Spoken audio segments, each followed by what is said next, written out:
to je s Dramske akademije iskustvo.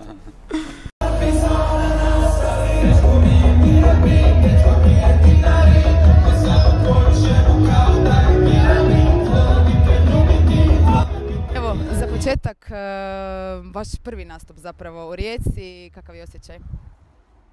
Osjećaj je jako dobar. U Rijeci sam bio 1000 puta od malih nogu do danas. Jako volim Rijeku i užasno mi je drago da ovdje možemo nastupati. I baš smo zapravo mi sami odabrali Rijeku kao grad, prvi grad na kojem ćemo imati gostovanje na karte, jer se ovdje osjećamo dobro i mislimo da je ekipa odavdje super, tako da nadamo se da će sve proći dobro. Ne? Ok, mi ćemo za pola sata. Tako, što ti kažeš, kakav je osjećaj? Pa ništa, mislim, oni sve rekao, nemam šta dodati. Ja nisam toliko puno puta bio u Rijeci, ali ovo malo što sam bio mi je super i danas mislim da će biti super i večeras, tako da se veselim nastupu i vidjeti ekipu iz Rijeke i zabavljati se s njima.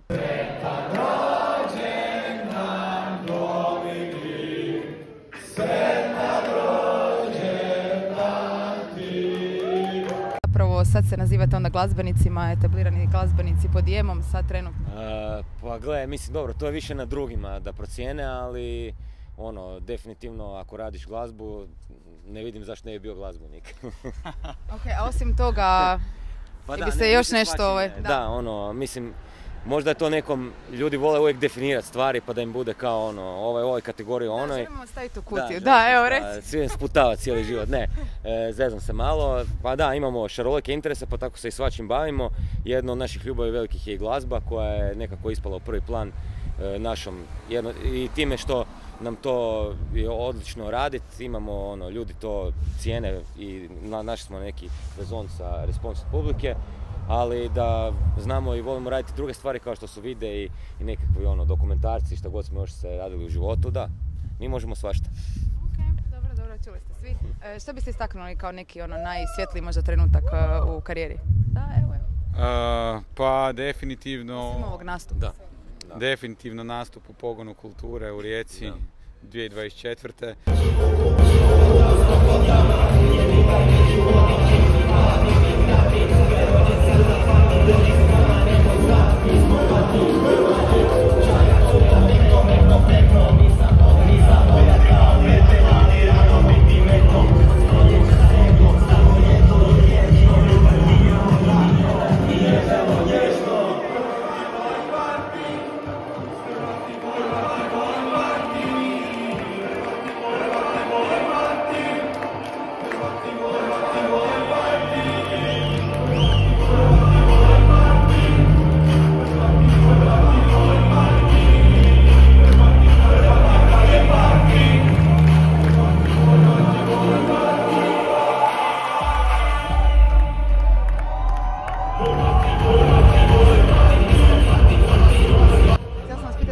Najdraža stvar je, vidjela sam u jednom intervju da ste rekli da mi je John LaJoy hit.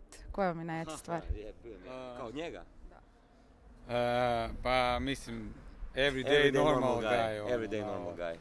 Treba biti. Da. To je I I Can Dance mi je dobra isto, gdje pleše onak čudno, to mi je isto. Neću to pokazivati, da, ne. Htjela sam vas još pitati, sad mi je pobjegla misao, sjetit ću se. Što biste htjeli, kad neko kaže dvije kitice, što biste htjeli čuti uz to, kao oni su vam... Oduševljenje. Pa mislim da, evo, barem ja želim čuti da je to nadišlo sad kao da ljudi idu tumačiti taj pojam. Želim čuti kad neko kaže dvije kitice da pomisli na nas dvojicu, a ne na dvije strofe, ne dvije d. Znači, Johnny i ja smo dvije kitice, molim vas lijepo. Da, i to je najbitnije značenje dvije kitice, za nas dva. Moj tak me zimi grio, sada sam imam uran, sjedim na kupi i zaprio sam sa tobom prvi put sad grijem, spiva masa kioska. U Zagrebu, svoju mladu sam ostavio tu. U Zagrebu, njeno lice me proganjalo svud. U Zagrebu, svoju mladu sam ostavio tu. U Zagrebu, njeno lice me proganjalo svud. 5 pitanja, leksikon pitanja. Jeste vi, znate šta je leksikon? Da, ono, jasno, da. ispunjavanje. Ok, jer naš kamerman nije znao šta je leksikon, ali to je valjda ova mlađa generacija, pa zato. Evo, za početak najdraža boja, Žuta. Plava. najdraži pjevač.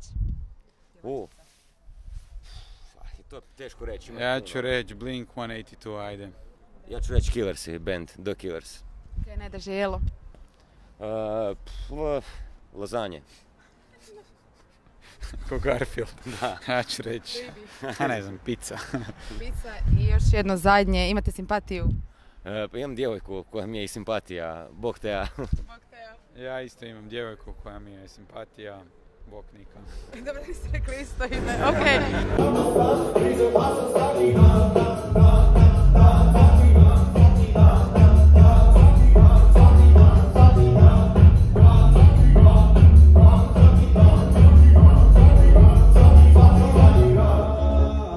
Zadnja lajkana pjesma na Spotify-u. Imate Spotify, dobro. Vidimo. Ćeš to snimiti ili ćeš vjerovat na riječ? Pa nećemo Kao sad biti vaša, tako vaša, nepovjerljivi. kao moja. Evo, ja sam lajkao onu s TikToka, I like the way you kiss me, Artemas. Ne znam kako... Dobro, ja ću sad ispast hipster. Aha, Zove se Alfie Templeman Movies se zove pjesma. Movies. Od Alfie Templemana. Zato jer je tebi život film. Da, No. eto. hvala ljudi. Eto, hvala vama. Učimo se od nas, družimo se poslije i vidimo se.